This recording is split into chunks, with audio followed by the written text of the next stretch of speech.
और उस शिव का वर्षा है नारायण और नारायण का राज्य। तो नारायण वर्षा प्राप्त करके नारायण जैसा बनना है।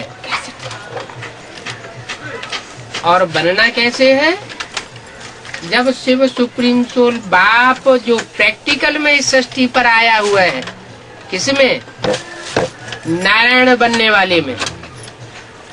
माना जो इस मनुष्य सृष्टि का पिता है, सारी मनुष्य सृष्टि का बीज है, उस बीज राम बाप में आया हुआ है, उसको याद करना है।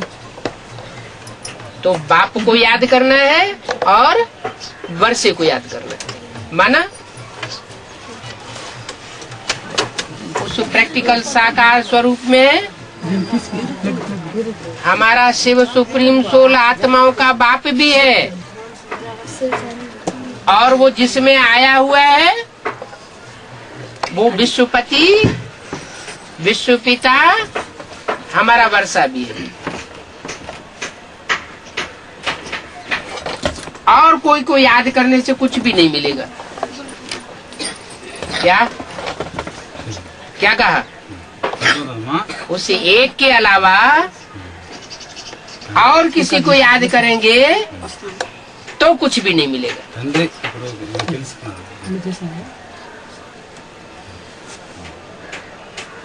मनुष्य भक्ति मार्ग में तो बहुतों को याद करते हैं,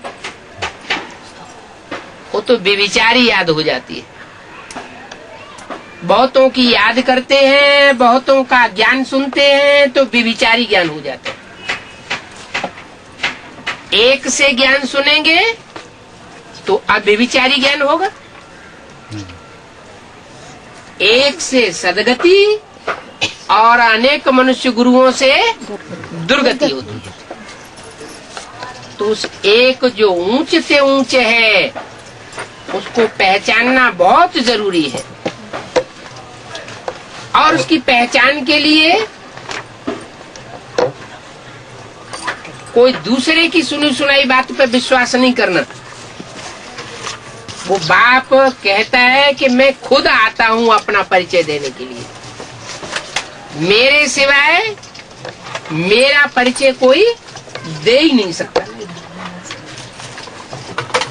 मैं जो अपना सत्य परिचय दूंगा और दूसरा कोई मेरा जो परिचय देगा उसमें मिक्सचरिटी होगी।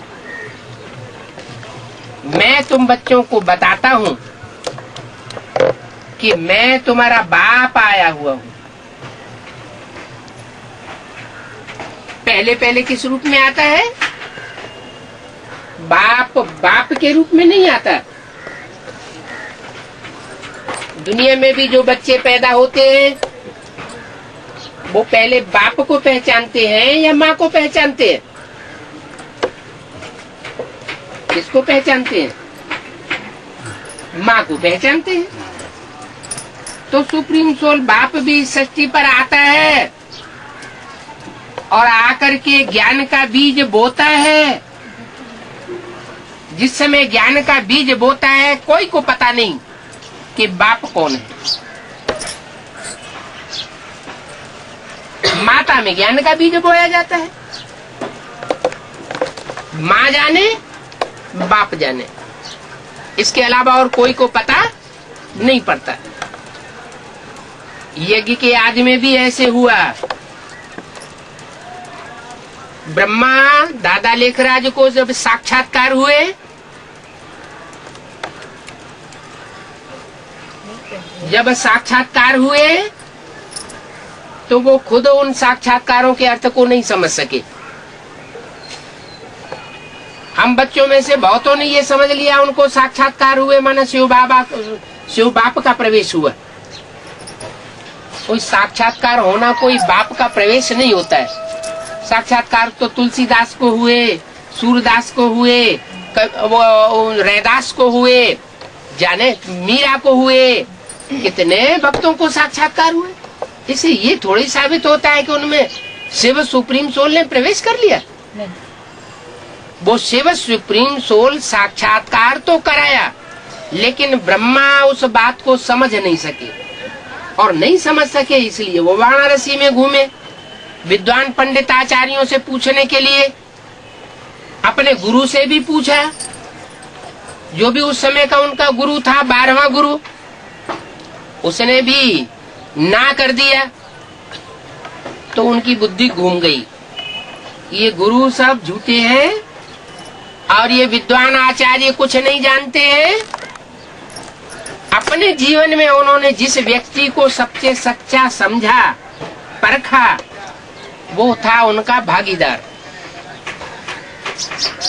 वो कलकत्ते अपनी दुकान में पहुंचे और अपने भागीदार को बताया उन साक्षात्कारों की सारी बात। उसी समय सुप्रीम सोल शिव ने उस भागीदार में प्रवेश किया और प्रवेश करके ज्ञान का बीजारोपण माता में किया किसी ने। क्योंकि ब्रह्मा बाबा ने साक्षात्कारों का सारा हवाला डायरेक्ट साझीदार को नहीं दिया। जो भागीदार था उनका वो बुजुर्ग था, और कुछ लोग कहते हैं उनका बहनोई भी था ब्रह्मा बाबा का। ब्रह्मा बाबा की जो बड़ी बहन थी उसका पति था। तो बहनोई का तो रिगार्ड होता ही है, और उम्र में बड़ा हो तो और ही रिगार्ड होता है। तो ब्रह्मा बाबा उनको डायरेक्ट नहीं बता सके, तो माता को बताया, और माता ने उन साक्षात्कारों का सारा हवाला भागीदार को दिया। उसी समय शिव सुप्रीम सोल ने प्रवेश किया, और प्रवेश करने के बाद सारी यथार्थ बात जो है साक्षात्कार के रहस्य की बता दी। ब्रह्मा बाबा को सफेद पोष ब्राह्मण का साक्षात्कार हुआ। वो बताया कि ये ब्रह्मा के द्वारा नई सृष्टि रची जानी है। विष्णु का साक्षात्कार हुआ, स्वर्ग का साक्षात्कार हुआ। उसका अर्थ बताया कि अब विष्णु का राज्य आने वाला है, वैकुंठ बनने वाला है। ये सृष्टि में कलयुग का विनाश होकर के नई सृष्टि बनेगी, जहां विष्णु का राज्य होगा वैकुंठ में। और विनाश का भी साक्षात्कार हुआ, वो भी बताया कि अब ये दुनिया जाने वाली है। दुनिया नष्ट होने से पहले हर एक मनुष्य आत्मा को अपना अपना पुरुषार्थ करना है। तो उस समय ब्रह्मा बाबा को ये साक्षात्कार हुए थे, और तो किसी को हुए नहीं थे। तो उनको प्रैक्टिकल अनुभव था, इसलिए उस ज्ञान को उन्होंने अच्छी तरह से पकड़ लिया। और सिंध हैदराबाद में वापस आने के बाद दुनिया से उनकी विरक्ति हो गई और सत्संग चालू कर दिया। सत्संग में वही ओम की ध्वनि का उच्चारण हुआ। शास्त्रों में भी लिखा है कि ब्रह्मा के मुख से पहला शब्द निकला ओम। आ ओ मा। आ माने ब्रह्मा, ओ माने विष्णु, मा माना महेश। सुप्रीम सोल शिव भी जब इस सृष्टि पर आता है तो 3 मूर्तियों के साथ आता है। ब्रह्मा माना जिस माता के द्वारा उन साक्षात्कारों की बात को सुनाया गया और सुना गया पहली बार, वो ब्रह्मा। और कोई दूसरी भी माता थी जो साथ में थी, उसने सुना भी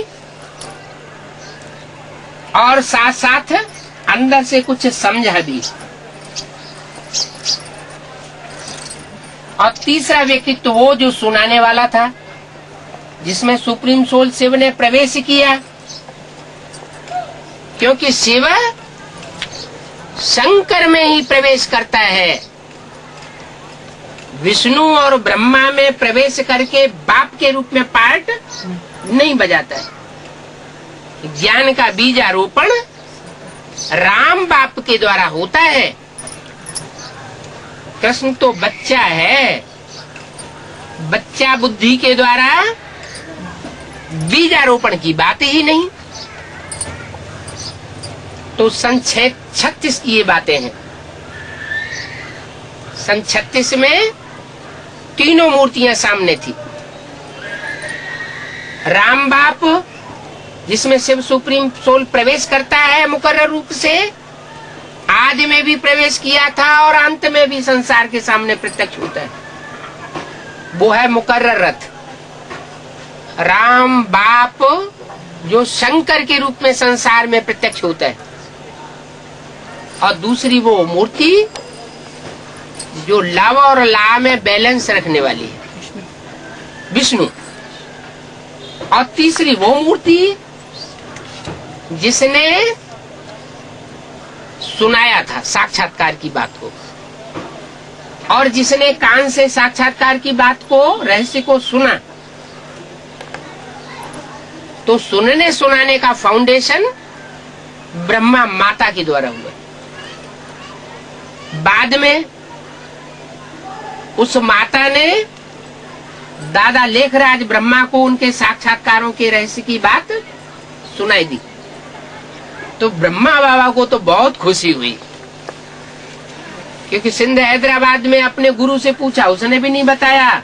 वाराणसी में जाकर के गुरुओं से पूछा, महंतों से पूछा, सबने ना कर दिया। और जो बात उन्हें चाहिए थी वो अपनी दुकान के भागीदार से मिल गई। तो उनकी तो खुशी का ठिकाना नहीं रहा, और उनको पक्का फाउंडेशन पड़ गया कि ये बात सत्य है। वो खुशी खुशी में सिंध हैदराबाद गए और अपना सारा कारोबार भागीदार को सौंप दिया। सिंध हैदराबाद में उन्होंने सत्संग शुरू किया। उस सत्संग में जो भी कन्याएं माताएं भाई लोग आते थे, उनकी दृष्टि पड़ते ही उनको साक्षात्कार होता था। और वही साक्षात्कार कृष्ण का साक्षात्कार होता था, सफेद पोष ब्रह्मा का साक्षात्कार होता था, स्वर्ग का साक्षात्कार होता था, पुरानी दुनिया के विनाश का साक्षात्कार होता था। तो उन साक्षात्कारों से प्रभावित होकर के बहुत सारे लोग आने लगे। 300-400 का संगठन इकट्ठा हो गया। कहाँ? हैदराबाद में। और उस सत्संग में वो भागीदार भी दुकान समेट करके आ गया। ब्रह्मा बाबा को हिसाब किताब दिया, जो भी उसने हिसाब किताब दिया ब्रह्मा बाबा ने स्वीकार कर लिया।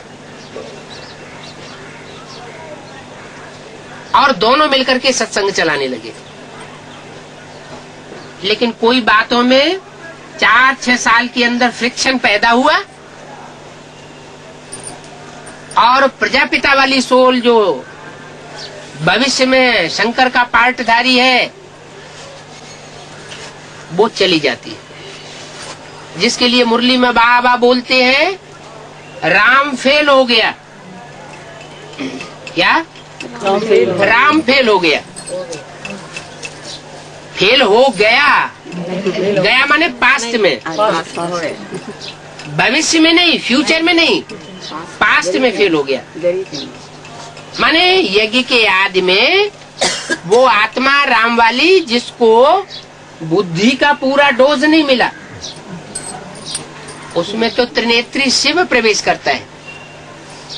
त्रिनेत्री शिव का कार्य उस समय था भक्ति का फाउंडेशन पक्का कर देना।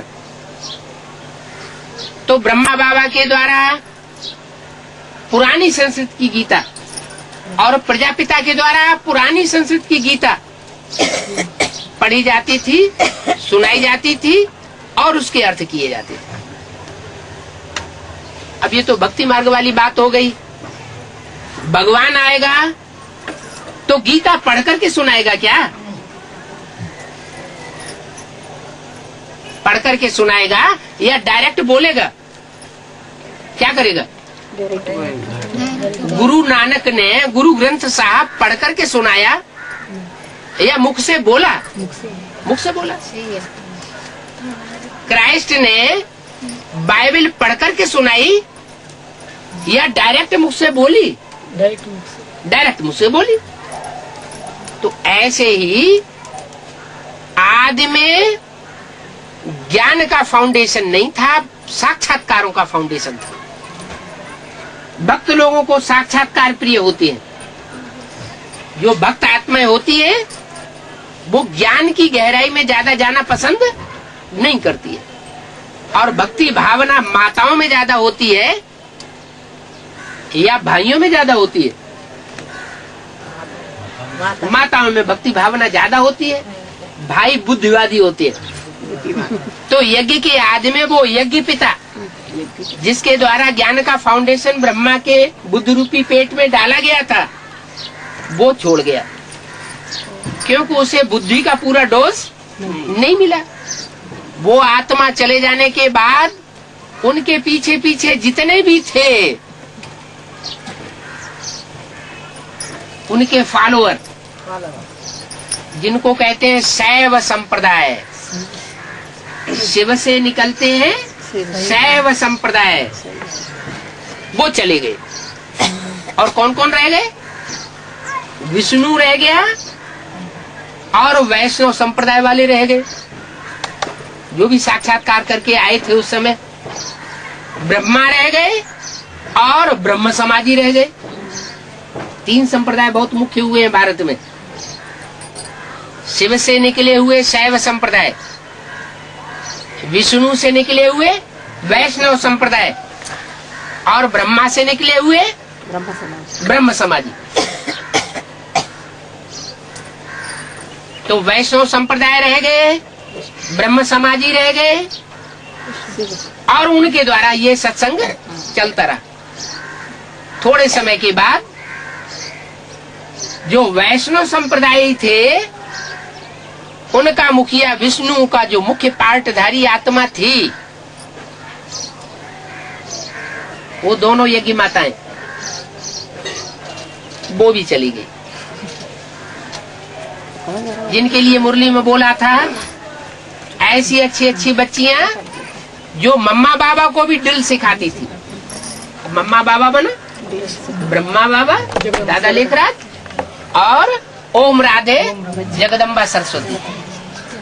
ऐसी अच्छी अच्छी बच्चियां जो मम्मा बाबा को भी दिल सिखाती थी, टीचर बन करके बैठती थी। हम समझते थे ये तो बहुत अच्छा नंबर माला में आवेंगी, वो भी गुम हो गई। तो राम वाली आत्मा, राम के फॉलोअर, और वो वैष्णो देवी का पार्ट बजाने वाली, महालक्ष्मी का पार्ट बजाने वाली आत्माएं, वो चली गई। कौन रह गए? ब्रह्मा बाबा और ब्रह्मा के फॉलोअर्स, ब्रह्म समाजी रह गए।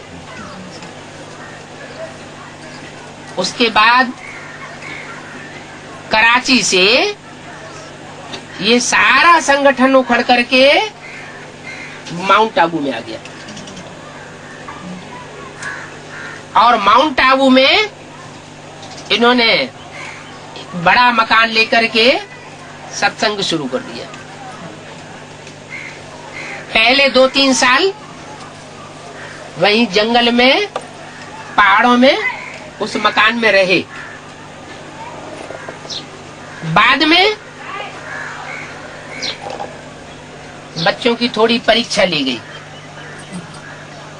तो बाबा ने अचानक ढोढा और रोटी, माना छाछ और बाजरे की रोटी खिलाना शुरू कर दी बच्चों को।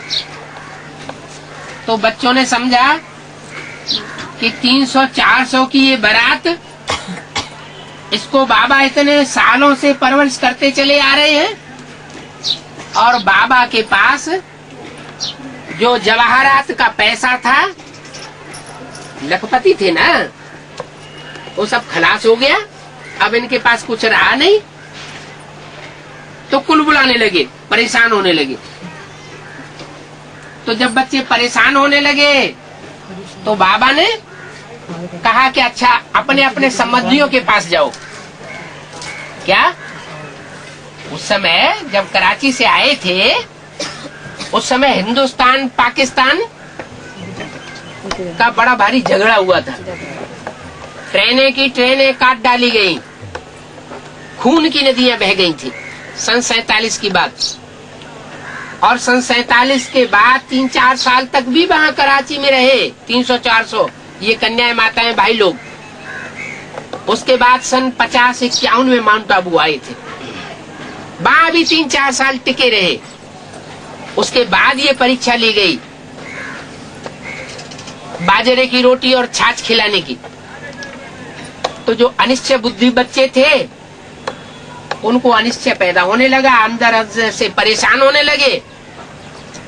तो बाबा ने कहा कि तुम्हारे जो संबंधी हैं सिंध हैदराबाद के, जो कि भारतवर्ष में सिंधी कॉलोनी बना करके बस गए थे, उन सिंधियों को जाकर के अपने परिवार वालों को जगाओ,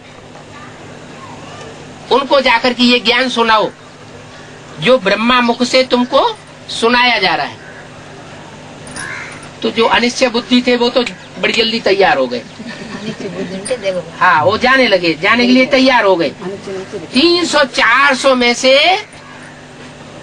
75 बचे, 70-75 बचे, और बाकी सब अलग अलग शहरों में जो सिंधी कॉलोनियां बनी हुई हैं, ऑल इंडिया में सिंधी लोग जो आए थे ना, वो शहरों में बस गए। उनका सिंधी कॉलोनियां सरकार ने बना दी थी, तो वो अपने अपने घर परिवार में चले गए।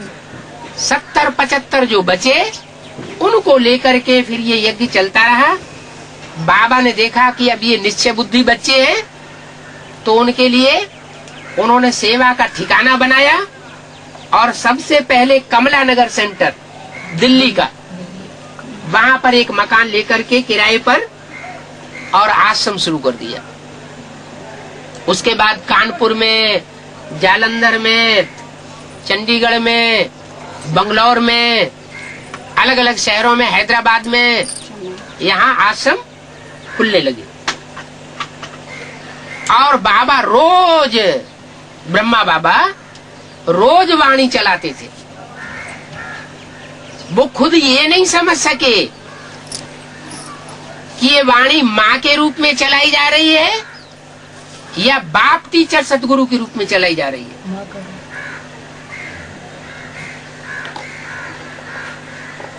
तो रोज सुबह और शाम माउंट आबू में शिव बाबा ब्रह्मा में प्रवेश करते थे और ज्ञानवाणी चलाते थे। कृष्ण की सोल के द्वारा जो वाणी चलाई गई वो बहुत मीठी तान वाली थी, इसलिए शास्त्रों में लिख दिया बांसुरी बजाई, क्योंकि बांसुरी की तान बहुत मीठी होती है। तो शास्त्रकारों ने लिख दिया कि मुरली बजाई। वास्तव में कोई काठ की मुरली की बात नहीं थी। जिस आत्मा के द्वारा जो मुरली चलाई गई उसे कठ बुद्धि कहा जा सकता है। कैसी बुद्धि? काठ की बुद्धि। काठ की बुद्धि माने ज्यादा समझदार नहीं थी वो आत्मा। बच्चा बुद्धि, कृष्ण बच्चा है ना, राम बाप को कहा जाता है। तो जितना जितना मुरली में शिव ने सुनाया उतना उन्होंने सुन लिया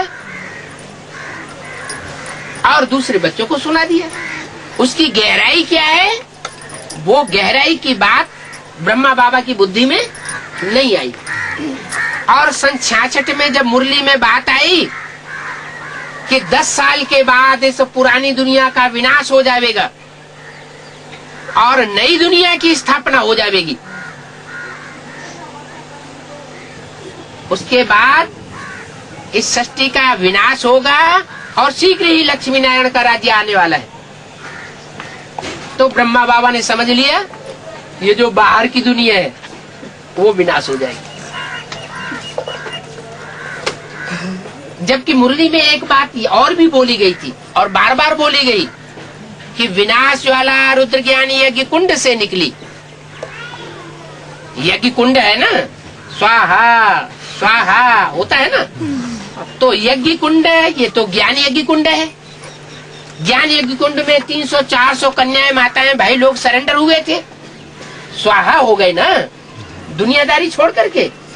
तो वो स्वाहा हुई आत्माएं जिस यज्ञ में स्वाहा हुई थी, बाबा ने कहा उसी ज्ञान यज्ञ कुंड से विनाश ज्वाला प्रज्वलित तो होगी 10 साल के बाद। तो बाहर की दुनिया के लिए बोला या यज्ञ कुंड में जो आत्माएं आहुति दे चुकी थी उनके लिए बोला? किसके लिए बोला? जो यज्ञ कुंड में यज्ञ कर रही थी, जब विनाश ज्वाला यज्ञ कुंड से निकलेगी तो यज्ञ के आसपास बैठे हुए जो ब्राह्मण होंगे वो जलेंगे कि पहले दुनिया वाले जलेंगे? ब्राह्मणों की दुनिया के अंदर आग लगने का कार्य सन 76 से शुरू होगा, ये बात बाबा ने बोली थी, शिव बाबा ने। लेकिन ब्रह्मा बाबा नहीं समझ सके। मम्मा तो उस समय शरीर छोड़ चुकी थी, मम्मा बुद्धिवादी थी। मम्मा अगर जीवित होती तो बाहर की दुनिया में विनाश की घोषणा नहीं होने देती। ये जो चित्र है ना, इन चित्रों में भी विनाश की घोषणा लिखी हुई है उस समय की। आने वाले 10 वर्षों में भारत से भ्रष्टाचार और विकार का अंत होने वाला है और लक्ष्मी नारायण का राज्य आने वाला है। सीढ़ी के चित्र में भी विनाश की घोषणा लिखी हुई है नीचे, वहां भी 10 साल की बात लिखी हुई है। तो न समझने के कारण बाहर की दुनिया में जो घोषणा कर दी गई वो गलत घोषणा हो गई। बच्चे भी यही समझते रहे, ब्राह्मण बच्चे, कि सन 76 में दुनिया का विनाश हो जाएगा। लेकिन जब 76 आया तो बाहर की दुनिया का विनाश नहीं हुआ। तो ब्राह्मण बच्चों को संशय पैदा हुआ। बहुत ढेर ऐसे बच्चे थे जिन्होंने अपना तन मन धन सब स्वाहा कर दिया था, जमीन जायदाद बेच करके भी यज्ञ में अपनी प्रॉपर्टी लगा दी थी, और जब विनाश न हुआ तो उनको निश्चय उखड़ गया। दूसरी तरफ क्या हुआ? वही राम वाली आत्मा जो यज्ञ के आदमी छोड़ के चली गई थी,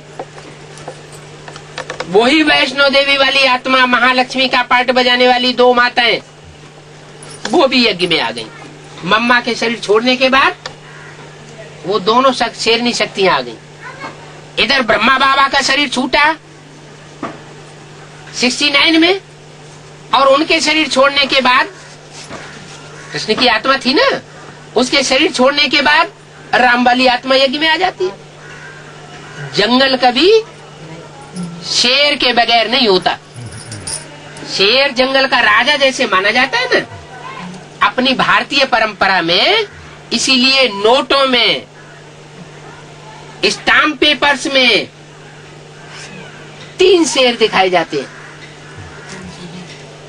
जो इस संसार रूपी जंगल में ज्ञान की दहाड़ मारने वाले हैं। कौन कौन से 3 शेर हैं वो? ज्ञान की दहाड़ मारने वाले, ब्रह्मा, विष्णु और शंकर। बाबा कहते हैं विष्णु को बीच में नहीं बोलना चाहिए, क्योंकि विष्णु का राज्य बाद में आएगा। विनाश होने के बाद विष्णु का राज्य प्रत्यक्ष होगा, या पहले विष्णु का राज्य प्रत्यक्ष होगा बाद में विनाश होगा? क्या होगा? पहले तो ब्रह्मा द्वारा ब्राह्मणों की सृष्टि स्थापन हो, फिर पुरानी दुनिया में आग लगे तो विष्णु का राज्य प्रत्यक्ष हो। तो विष्णु का पार्ट है बाद में, इसलिए बोला तुम बच्चों को ऐसे नहीं बोलना चाहिए ब्रह्मा द्वारा स्थापना, विष्णु द्वारा पालना, शंकर द्वारा विनाश।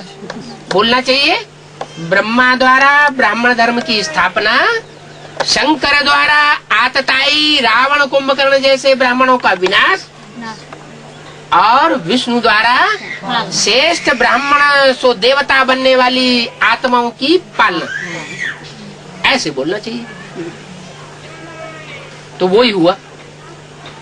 ब्रह्मा ने सन 68 में शरीर छोड़ा, राम वाली आत्मा यज्ञ में आ गई, और यज्ञ में आने के बाद 7 साल 8 साल उसकी बुद्धि में वो ज्ञान गंगा विचरण करती रही। शास्त्रों में क्या दिखा दिया कि गंगा जी आई, स्वर्ग से और शंकर की जटाओं में समा गई। अब कोई बालों में जटाओं में थोड़ी गंगा समा जाती है पानी की। ये तो ज्ञान गंगा की बात है। जो ज्ञान गंगा आती है ऊंची स्टेज से और शंकर के मस्तिष्क में समा जाती है। तो वो 7-8 साल मनन चिंतन मंथन चलता रहा। कहते हैं भागीरथ ने तपस्या की, वर्षों तपस्या की। किसने? भाग्यशाली रथ ने। भाग्यशाली रथ कौन? ब्रह्मा कुमार कुमारियों ने समझ लिया कि दादा लेखराज जो 69 में हार्ट फेल होकर के शरीर छोड़ गए, वो भाग्यशाली रथ। अरे मुरली में तो बोला हुआ है योगी का कभी हार्ट फेल हो नहीं सकता। तो उनका हार्ट फेल हो गया तो वो भाग्यशाली रथ कैसे हो गया? भाग्यशाली रथ माना दुनिया में जितने भी तकलीफें बढ़ेंगी, दुनिया में जितने भी आपदाएं आएंगी, क्योंकि विनाश होने वाला है ना, उस विनाश के पीरियड में जिस रथ का, भाग्यशाली रथ का कोई बाल बांका न हो। जैसे कोई ट्रेन का टक्कर हो जाती है, ट्रेन गिर जाती है और ढेर सारे लोग मर जाते हैं, अथवा भूकंप आता है और धरती कंप आने से बिल्डिंगें गिर जाती है, जैसे गुजरात में हुआ, मद्रास में हुआ, और उन बिल्डिंगों में लोग दब करके मर जाते हैं। फिर कोई कोई ऐसे होते हैं जो मलबा हटाया तो उसमें बिल्कुल जिंदा निकलते हैं, उनका बाल बांका भी नहीं होता। तो जिसका बाल बांका भी नहीं हुआ उसको क्या कहेंगे? भाग्यशाली कहेंगे या दुर्भाग्यशाली कहेंगे? इतने मर गए, उसको भी मर जाना चाहिए था लेकिन वो बच गया, तो क्या कहेंगे? भाग्यशाली। जैसे प्रहलाद के जीवन में क्या हुआ? प्रहलाद को पहाड़ से गिराया गया, कोठरी में सर्प छोड़ दिया गया, काला सांप। ऐसे ऐसे प्रहलाद के साथ हादसे हुए। उसको होलिका जलाई गई और होलिका में बैठा दिया गया आग के अंदर, और होलिका जल गई और वो ज्यों का त्यों। तो क्या कहा जाएगा? भाग्यशाली कहा जाएगा। हिरण्यकश्यप को दुर्भाग्यशाली कहा जाएगा और प्रहलाद को और होलिका को, प्रहलाद को होलिका को, होलिका खुद जल गई माना दुर्भाग्यशाली हुआ, प्रहलाद भाग्यशाली हुआ। तो ऐसे ही सुप्रीम सोल बाप यज्ञ के आदि में जिसमें प्रवेश किया था, सन 76 में उसी व्यक्तित्व में फिर प्रवेश कर जाता है। इसलिए शंकर के मस्तक में तीसरा नेत्र दिखाया जाता है, ब्रह्मा के मस्तक में शिव नेत्र नहीं दिखाया जाता। और मस्तक में चंद्रमा दिखाया जाता है। संपूर्ण चंद्रमा दिखाते हैं या अधूरा चंद्रमा दिखाते हैं? अधूरा चंद्रमा दिखाते हैं। तो वो अधूरा चंद्रमा है ज्ञान चंद्रमा ब्रह्मा। उस ज्ञान चंद्रमा ब्रह्मा के रहबरी में कीड़े मकोड़े जैसी दुखदाई आत्माएं भी माँ की गोदी में पलती रही। आज भी ब्रह्मा कुमारी आश्रम में पल रही है, लोगों से खींच खींच के पैसे निकाल रहे हैं। जैसे मुसलमानों ने क्या किया, भारतवासियों पर आक्रमण करके खींच खींच के घरों में से सारे पैसे, मंदिरों में से सारा धन लूट ले गए। तो ऐसे ही जो भोले वाले जिज्ञासु हैं, उनके बाल बच्चों की परवाह न करके उनकी बैंकों में से, उनके घरों में से सारा जेवर, सारा पैसा, सारी प्रॉपर्टी उनकी बिकवा करके सारा अपनी मुट्ठी में कर रहे हैं। बाप कहते हैं बच्चे जिन्होंने जो कुछ भी ईश्वर अर्थ किया उनको मैं बचाऊंगा, लेकिन उनको समझना चाहिए कि हमने ईश्वर को दिया, हमने किसी व्यक्ति को नहीं दिया। तो ऐसे जो अनन्य भक्त हैं उन भक्तों को भगवान आकर के भक्ति का फल ज्ञान देता है। तो सन 76 से शंकर में वो सुप्रीम सोल प्रवेश करके उन्हीं मुरलियों का जो ब्रह्मा के मुख से चलाई गई थी क्लैरिफिकेशन देता है। जैसे टीचर होता है ना, टीचर प्राइमरी स्कूल में भी सूरदास, तुलसीदास, कबीरदास की कविताएं पढ़ाता है। वो कविताएं छोटे छोटे बच्चे रट लेते हैं, अर्थ नहीं जानते। वही बच्चे जब बीए एमए में जाते हैं तो उन्हीं कविताओं का गहराई में अर्थ बताया जाता है और वो गहराई को समझ लेते हैं। तो ऐसे ही ये जो मुरली ब्रह्मा के मुख से चलाई गई 51 से लेकर के 68 तक 18 साल, 18 अध्यायी गीता, वो 18 अध्यायी गीता को सन 76 से शंकर में प्रवेश करके क्लैरिफिकेशन दिया जाता है। टीचर का काम ये होता है व्याख्या देना, क्लैरिफाई करना, एक एक शब्द को, एक एक वाक्य के हिज्जे हिज्जे को क्लियर करके बताता है। ब्रह्मा कुमारियों से जब वो बातें पूछी जाती हैं तो कहते हैं क्लास में डिस्टर्ब नहीं करना,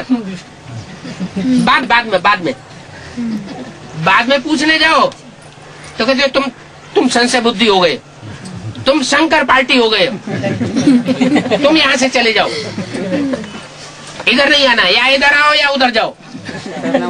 अब उन्हें अर्थ तो मालूम नहीं है असली, हमारे अहंकार के कुर्सी मिली हुई है इसलिए सुनना भी नहीं चाहते।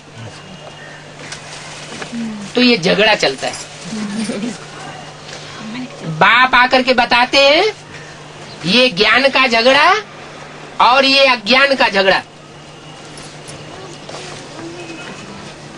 इतना भारी रिवॉल्यूशन हो जाएगा दुनिया के अंदर कि महाभारत युद्ध जैसी स्थिति हो जाएगी।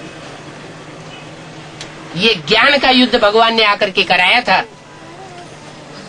कोई तीर तलवार का युद्ध नहीं सिखाया। आज के जो बड़े बड़े महर्षि होते हैं, त्यागी तपस्वी होते हैं, विद्वान आचार्य होते हैं, वो भी लाठी डंडा और तीर तलवार चलाना सिखाते हैं क्या? खून खराबा कराते हैं क्या? जब आज के मनीषी भी खून खराबा नहीं कराते तो भगवान तो बहुत ऊंचा है, वो खून खराबा कैसे कराएगा? तो वो महाभारत युद्ध की बात जो है, जैसे लोगों ने समझ ली है कि खून खराबा हुआ, ऐसी बात नहीं है। ये है ज्ञान की बात। ज्ञान और अज्ञान की लड़ाई है। सारी दुनिया में मनुष्य गुरुओं के द्वारा फैलाया हुआ जो अज्ञान फैल रहा है, परमात्मा सर्वव्यापी है, एक व्यापी नहीं मानते। मनुष्य आत्मा 84 लाख योनियों में जाती है, मनुष्य का जन्म लेता है, ये नहीं मानते। अरे आम का बीज होगा तो बोने के बाद आम का दरख्त पैदा होगा, आम का वृक्ष बनेगा या बैंगन का बन जाएगा? आम का ही बनेगा। क्या मनुष्यों में रह करके आत्मा सुख दुख नहीं भोग सकती? पाप कर्मों को भोग नहीं सकती? मनुष्यों में उसको दंड नहीं मिल सकता? मिल सकता है ना। तो दूसरी योनि में जाने की क्या दरकार? तो ऐसी उल्टी उल्टी बातें भक्ति मार्ग में अज्ञान अंधकार की मनुष्य गुरुओं ने सिखाई। बाप आकर के बताते हैं, मैं इस अज्ञान अंधकार को खत्म कर देता हूं। ज्ञान सूर्य प्रगटा और अज्ञान अंधेर विनाश। वो तो सूर्य स्थूल है और ये ज्ञान का सूर्य चैतन्य है। ज्ञान सूर्य शिव शंकर के द्वारा संसार में प्रत्यक्ष होता है। इसलिए 33 करोड़ देवताओं में सबसे बड़े देवता त्रिदेव माने जाते हैं और 3 देवताओं में भी देव देव महादेव। देव ब्रह्मा, देव विष्णु और महादेव शंकर। तो 33 करोड़ देवताओं में सबसे ऊंचा देवता कौन हुआ? महादेव हुआ ना। तो वो महादेव में प्रवेश करता है बाप के रूप में, माँ के रूप में नहीं। माँ का पार्ट हो चुका किसके द्वारा? ब्रह्मा अर्थात कृष्ण की सोल के द्वारा। बाप का पार्ट शुरू होता है। ऐसे तो यज्ञ के आज में भी बाप का पार्ट हुआ, ज्ञान का बीज बोया, लेकिन बच्चों को कुछ पता नहीं रहता। क्या कभी कभी तो ऐसा हो जाता है, माँ भी अचेत हो जाती है। क्या कहते हैं इंग्लिश में? नहीं, कुछ भान नहीं रहता। कभी कभी तो जब बीजारोपण की प्रक्रिया होती है, बच्चा पैदा होने के लिए जो बीजारोपण की प्रक्रिया होती है, तो उस समय माँ अचेत हो जाती है। तो माँ को भी पता नहीं होता, सिर्फ बाप जानता है। और बच्चों को भी कुछ पता नहीं होता कि ये बीजारोपण कब हुआ। बच्चा जब गर्भ में आ जाता है और 4-5 महीने का वो पिंड तैयार हो जाता है, फिर उसमें सोल प्रवेश करती है और वो अपना हलन चलन शुरू करता है। 9 महीने के बाद फिर पैदाइश होती है।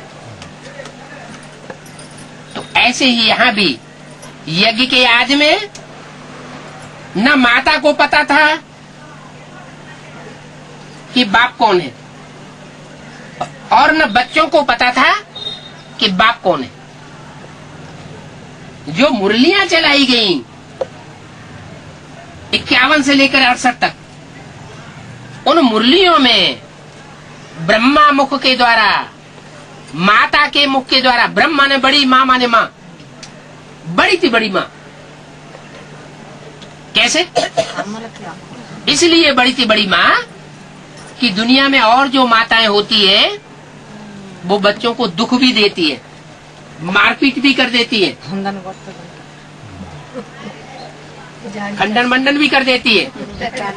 लेकिन वो बड़ी माँ, ऐसी माँ इस सृष्टि पर पार्ट बजाती है कि एक भी ब्राह्मण बच्चा ये नहीं कह सकता कि ब्रह्मा बाबा ने मेरे को दुख दिया।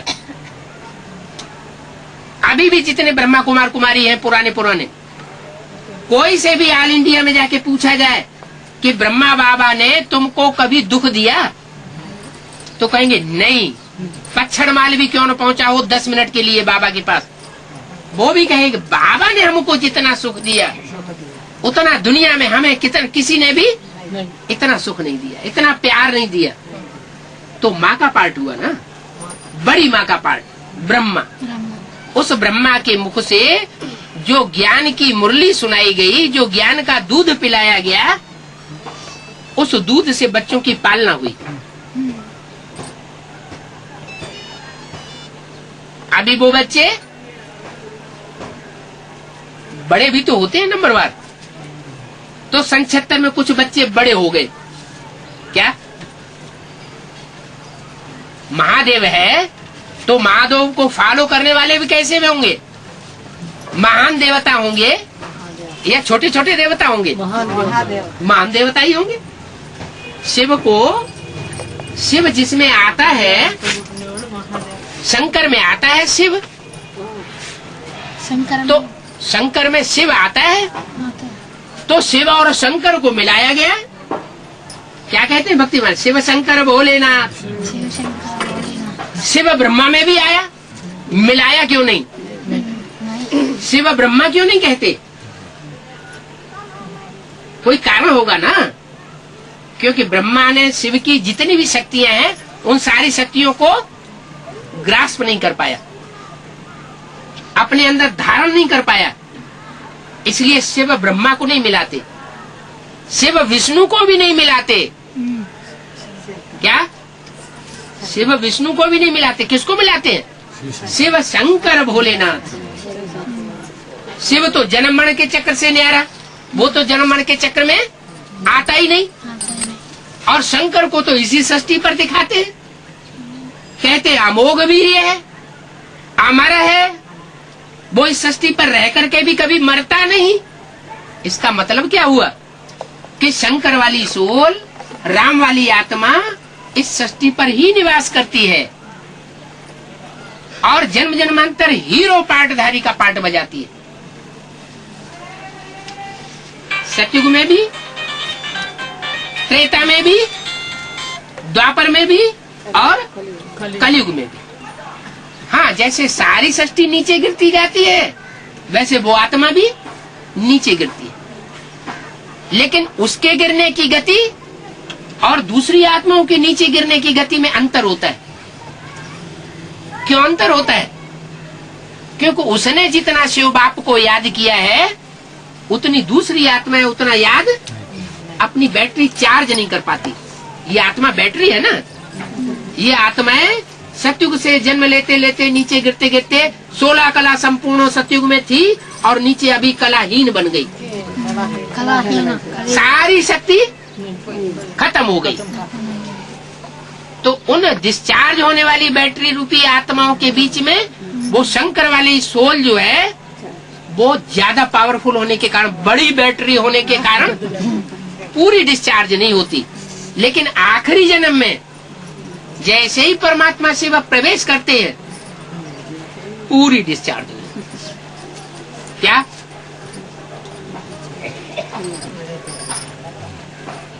मैं बड़े से बड़े पतित कामी कांटे में आता हूँ। भगवान किस लिए आता है? ज्ञान सुनाने के लिए आता है बस। क्या ज्ञान सुना करके ब्रह्मा के मुख से ज्ञान सुना के चला जाता है? अरे काम पूरा का क्या हुआ? वो तो इब्राहिम, बुद्ध, क्राइस्ट, गुरु नानक, विवेकानंद, उन्होंने भी ज्ञान सुनाया और सृष्टि नीचे गिरती चली गई। तो फायदा क्या हुआ? बाप कहते हैं मैं और धर्म पिताओं की तरह आया राम गया राम नहीं काम करता हूँ। मैं तो इस पतित सृष्टि को, पतित दुनिया को, पतित आत्माओं को पावन बना करके जाता हूँ। क्या? जो पुरानी सृष्टि है उसको खलास करके जाता हूँ। ये काम किसी भी धर्म पिता ने नहीं किया। अपना आकर के धर्म की धारणाएं सिखा दी, धर्म स्थापन कर दिया, लेकिन पुरानेपन का नाश किसी ने नहीं किया। पुराने धर्म भी चलते चले आ रहे हैं, नया धर्म आकर के और ऐड कर दिया। जैसे कोई मकान होता है ना, तो कहीं टूट फूट हुई तो उसमें प्लास्टर कर दिया, उसको रिपेयर कर दिया। तो ऐसे ही इन धर्म पिताओं ने आकर के time to time, Ibrahim, Buddha, Christ, Guru Nanak ने सृष्टि की रिपेयरिंग की है, नया मकान नहीं बनाया। अभी वो सुप्रीम सोल आया हुआ है, कहता है बच्चे मैं रिपेयरिंग करके नहीं जाऊंगा, मैं सारी सृष्टि रूपी मकान को तुम बच्चों के लिए नया बना करके दूंगा। 5000 साल पहले भी मैं आया था, महाभारत युद्ध कराया था। ये ज्ञान का युद्ध, तीर तलवार हाथी घोड़ा का युद्ध नहीं, ये ज्ञान का युद्ध कराया था। इस ज्ञान के युद्ध में कोई मेरे महारथी हाथी रूपी बच्चे का पुरुषार्थ कर रहे थे। कोई बच्चे इस शरीर को रथ समझ करके, अपने को आत्मा रूपी रथी समझ करके 24 घंटे श्रेष्ठ पुरुषार्थ कर रहे थे, महारथी थे। कोई बच्चे घुड़सवार थे। घुड़सवार क्या, घोड़ा क्या करता है? आगे जाता है, फट पीछे आता है। तो कभी आगे बढ़ने की स्टेज, कभी पीछे बढ़ने की स्टेज, माने कभी अप कभी डाउन। तो ऐसा पार्ट बजाने वाले बच्चे भी हैं। कोई बच्चे फिर पैदल हैं, क्या हाँ, मरते खपते रहते हैं, बीच बीच में पुरुषार्थ में डाउन हो जाते हैं, तो अनिश्चय बुद्धि हो जाती है। बाप कहते हैं बच्चे अब अनिश्चय बुद्धि बनने का टाइम नहीं है, निश्चय बुद्धि विजय। मैं आया हुआ हूँ तुमको जन्म जन्मांतर की राजाई देने के लिए। क्या जन्म जन्मांतर एक जन्म की राजाई नहीं, जन्म जन्मांतर की राजाई देने के लिए। कोई ऐसे नहीं हुए हैं गुरु या टीचर जिन्होंने जन्म जन्मांतर की राजाई सिखाई हो। राजाई तो हुए हैं ना, छोटे बड़े राजाएं देश विदेश में हुए ना, उनको राजाई करना किसने सिखाया, कब सिखाया, वो कैसे राजा बन गए? अरे डॉक्टर बनते हैं, इंजीनियर बनते हैं, टीचर बनते हैं, वकील बनते हैं, उनको कोई सिखाता है? अरे सिखाता है तो वो बनते हैं। ये राजाओं को राजाई करना किसने सिखाया? जरूर भगवान ने सिखाया। भगवान आकर के राजयोग सिखा करके राजाई दे रहा है, बच्चों को बता रहा है, बच्चे तुम अभी तो पढ़ लिख करके नौकर बनते हो। नौकर माने दास दासी। मैं तुमको दास दासी बनाने नहीं आया हूँ, क्या मैं तुमको राजाओं का राजा बनाने का, राजा को राजा बनाना। हाँ, तो अब जन्म जन्मांतर की जो राजाई है वो नहीं लेंगे क्या? है? अच्छा पुरुषार्थ नहीं करेंगे क्या? अरे पेट के लिए माथा मारना, ये तो कीड़े मकोड़े पशु पक्षी सारों का यही धंधा है, और जन्म जन्मांतर से सब यही धंधा करते चले आए। क्या पेट के लिए 2 रोटी चाहिए और भी कुछ चाहिए? 2 रोटी मिलती रहे आदमी जिंदा रहेगा। हाँ, अभी क्या करना है? अभी ये बुद्ध रूपी पेट भरतू कर लेना है। ये आत्मा रूपी मन बुद्धि, इसको भरतू कर लेंगे तो जन्म जन्मांतर के लिए पावरफुल आत्मा बनकर के, पावरफुल आत्मा बनकर के सुखी रहेंगे।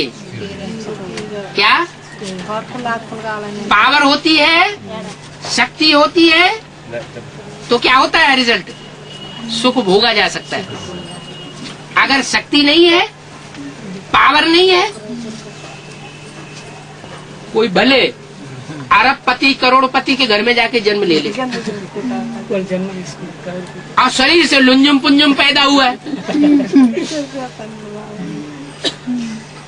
तो वो अरबपति और करोड़पति के करोड़ और अरब का सुख ले सकेगा? नहीं ले सकेगा ना। तो ऐसे ही ये आत्मा जो मन बुद्धि है, ये जब कमजोर हो जाती है अनेक जन्म लेते लेते, तो उससे सुख नहीं भोगा जा सकता। देखा जाता है बहुत रईस लोग पड़े हुए हैं, बड़े पहलवान पड़े हुए हैं, अब घड़ी घड़ी में नाराज हो जाते हैं, आग बबूला हो जाते हैं, उनको लोभ भी आता है, अहंकार आता है,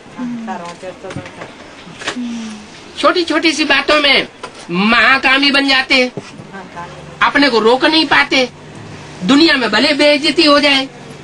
बाप कहते हैं बच्चे अब मैं तुम्हें शक्ति देने आया हूँ। मुझे कहते हैं सर्वशक्तिवान। मैं सर्वशक्तिवान आकर के तुम बच्चों को मास्टर सर्वशक्तिवान बनाता हूँ। अभी जो पाना है सो पालो, फिर किसी जन्म में नहीं आऊंगा। वो शास्त्रों में लिख दिया है मनुष्य गुरुओं ने, संभवामि युगे युगे, मैं हर युग में जन्म लेता हूँ।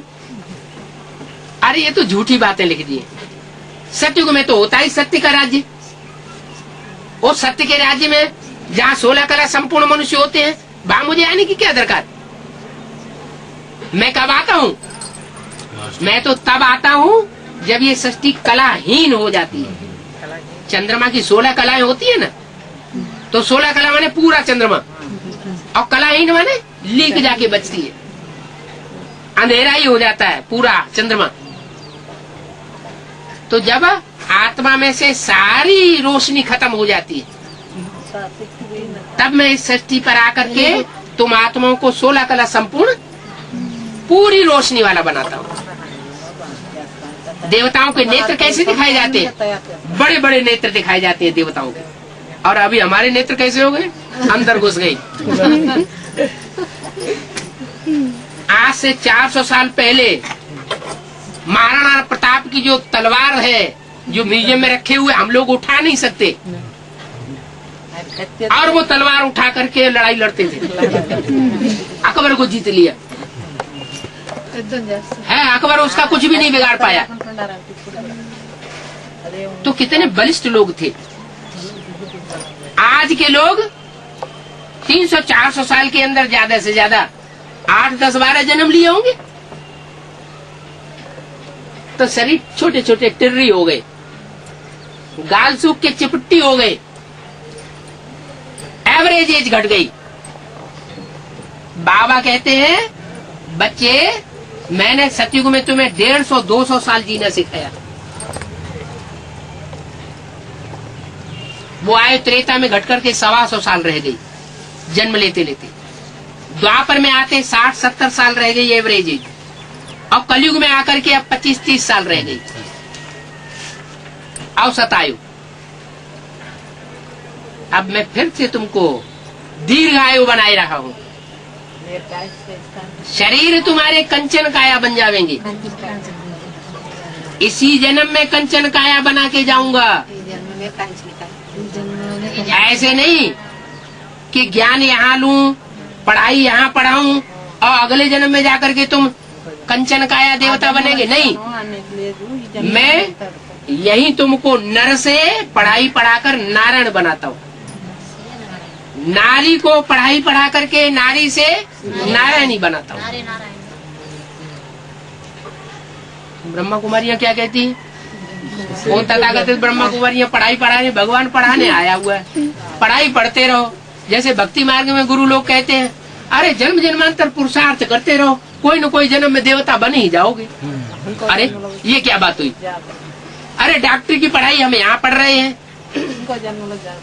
डॉक्टर की पढ़ाई यहाँ पढ़े, और कोई कहे तुम यहाँ पढ़ाई पढ़ो डॉक्टर की, अगले जन्म में तुम्हें डॉक्टर बना देंगे, सर्जन बना देंगे। तो कोई बनने के लिए तैयार होगा? कोई नहीं तैयार होगा। अरे ये तो प्रैक्टिकल भगवान की पढ़ाई है। वो रास्ता ऐसा बता रहा है जिस रास्ते से तुम ऊर्ध्व रेता बन जावेंगे।